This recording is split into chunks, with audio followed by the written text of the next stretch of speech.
Sebab itulah kalau kita letak benchmark McDonald, walaupun ada orang tak setujulah boykot McDonald ni kan, kita letak juga benchmark McDonald.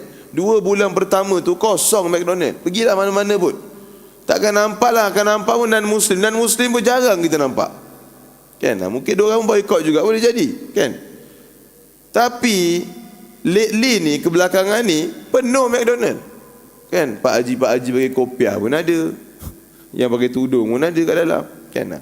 Dia nak bagi tahu semangat tu dah makin pudar kan dan sebagainya. Jadi sebab itulah, itu antara benda yang perlu kita muhasabah, bagaimana kita nak dapatkan ilmu dan kefahaman. Semangat pun penting. Semangat dia jadi sebagai catalyst, sebagai pemangkin kepada diri kita.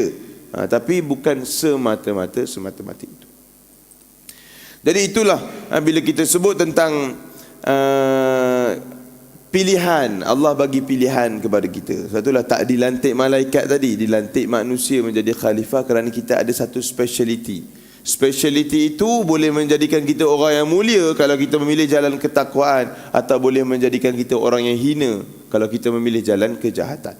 Jadi daripada ayat la in syakartum la azidannakum wa la in kafartum inna azabi lasyadid, ayat ini menceritakan manusia terpecah kepada 2 golongan.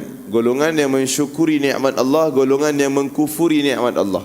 Pertama syukur, kedua kufur. Sebelum nak bincang pasal 2 pecahan ini, pertama kena faham dulu nikmat. Apa itu nikmat? Nikmat adalah semua pemberian yang Allah berikan pada kita. Itu nikmat.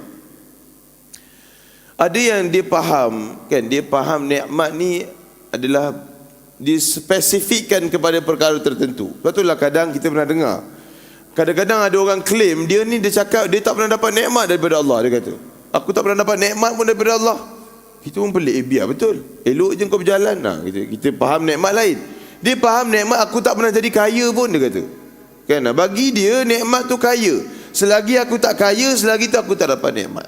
Bagi dia nikmat itu banyak harta. Selagi tak banyak harta, selagi tu tak dapat nikmat. Jadi dia menyempitkan definisi nikmat. Itu satu definisi yang amat-amat dangkal.